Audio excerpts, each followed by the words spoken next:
নবীজি সাল্লাল্লাহু আলাইহি ওয়াসাল্লাম গীবাতের পরিচয় দিচ্ছেন। গীবাতের পরিচয় কেমনে? عن أبي هريرة رضي الله تعالى عنه قال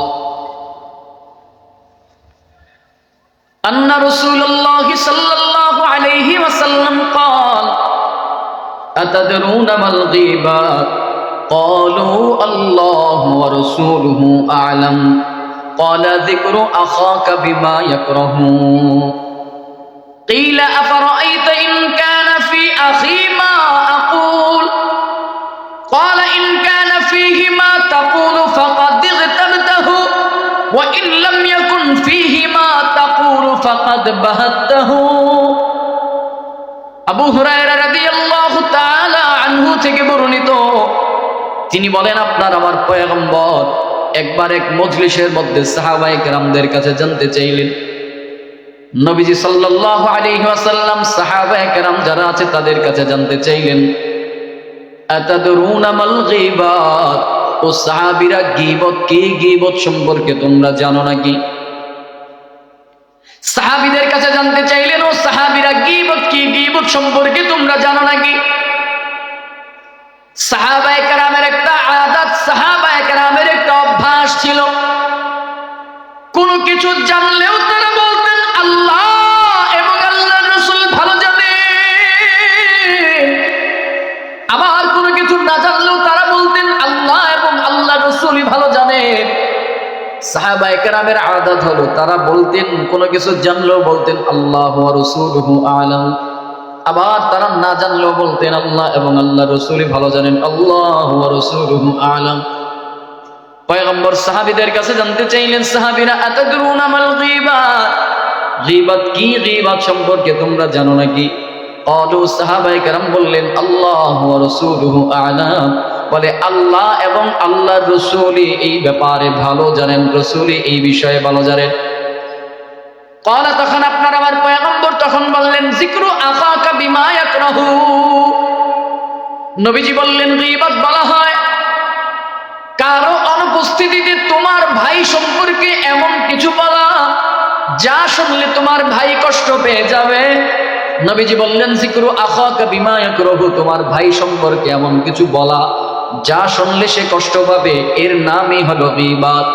তখন সাহাবীদের মধ্য থেকে একজন সাহাবী দাঁড়াইয়া তিনি বললেন, কিলা আফারাআইতা ইন কানা ফি আখি মা আকুল, ও পয়গম্বর আমি যা বললাম মা আকুল, আমি যেই কথাটা বললাম, যদি সত্যি যদি তার মধ্যে সেই দোষ ত্রুটিগুলো বিদ্যমান থাকে, তার মধ্যে যদি সেই অন্যায়গুলো সেই অপরাধগুলো যদি তার মধ্যে অবশিষ্ট থাকে, তাহলেও কি সেটা গীবত হয়ে যাবে? ক্বালা, পয়গম্বর বললেন ইন কানা ফি আখিহি মা তাকুলু ফাকাদ ইগতাবতাহু, যদি তুমি যা বললা, যে অপরাধের কথা বললা, যে দোষ ত্রুটির কথা তুমি বললা, যদি তার মধ্যে সেই দোষ ত্রুটিগুলো বিদ্যমান থাকে তবেই তো সেটা গীবাত।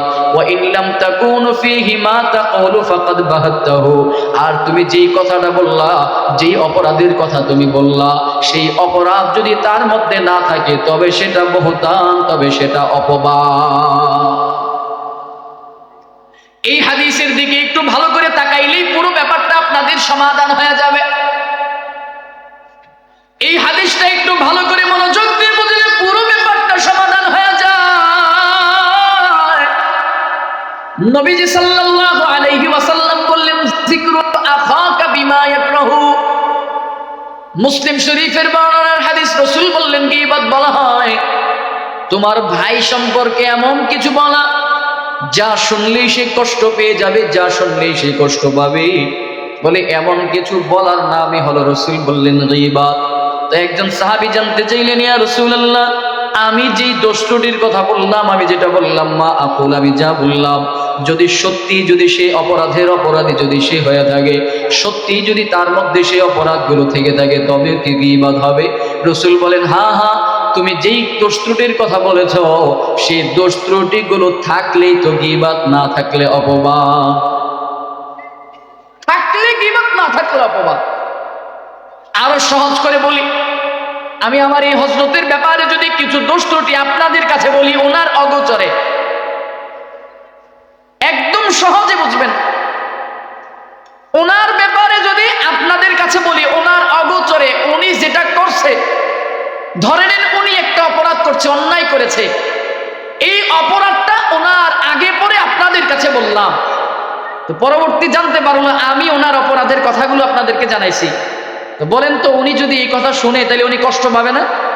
নবীজি বলেন এটাই গীবত, এটার নাম গীবত। উনি যে অপরাধ করেছেন, উনি অপরাধ করার পরেও ওনার অপরাধের কথা আপনার কাছে বলার কারণে গীবত হয়ে গেল। আর যদি উনি অপরাধ না করতেন, উনি অপরাধ না করার কারণে আমি যদি আপনাদের কাছে ওনার ব্যাপারে উল্টা পাল্টা বলতাম, নবীজি বলেন ফাকাদ বাহাত্তাহু, এটার নাম হবে অপবাদ। আর অপবাদ গীবতের চাইতেও আরো মারাত্মক বড় কবিরা গুনাহ। তাহলে বলেন তো আমাদের সমাজে এই ধরনের আচার ব্যবহার আছে না নাই? এই জনের নামে সেই জনে, সেই জনের নামে সেই জনে, এরকম পিন লাগায় আছে না নাই? অমুকের নামে তমুকে, অমুকের কথা তমুকের কাছে, তমুকের কথা তমুকের কাছে, মাঝখান দিয়ে সে সাধু বাবা সাজে, ভালো সাজে, এমন অপরাধী জমিনে আছে না নাই? কসম খোদার এইগুলো করা সম্পূর্ণরূপে হারাম। একজনের কথা আরেকজনের কাছে, আরেকজনের কথা আরেকজনের কাছে, মাঝখান দিয়ে সে সাধু বাবা সাজে, ভালো সাজে, এগুলো করা সম্পূর্ণরূপে হারাম। শুধু হারামই না, কতটা ভয়াবহ অপরাধ একটু মনোযোগের সাথে একটু কথাগুলো শুনবেন, তাহলে সামনে আরো বুঝতে পারবেন। তাহলে আমরা গীবতের পরিচয়টা জানলাম, বুঝে আসছে তো গীবত মূলত কোনটা? এতটুকু ক্লিয়ার হয়েছে তো আপনাদের? মানে একজনের ব্যাপারে বলার নামটাই কি? দেখেন ইসলাম কতটা পরিচ্ছন্ন,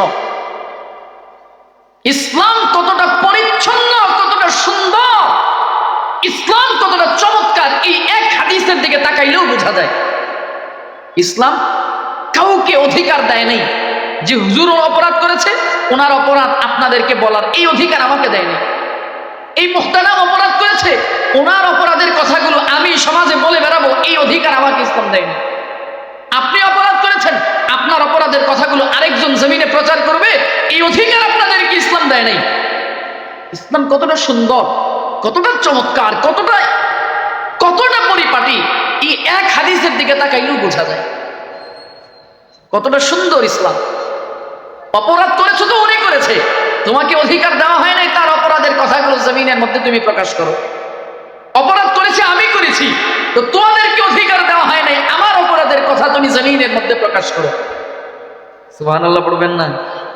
আরেকটা আওয়াজ করে বলেন না সুবহানাল্লাহ। তাহলে গীবত কাকে বলে বুঝতে পারলাম তো, পরিচয় পাইলাম তো আমরা।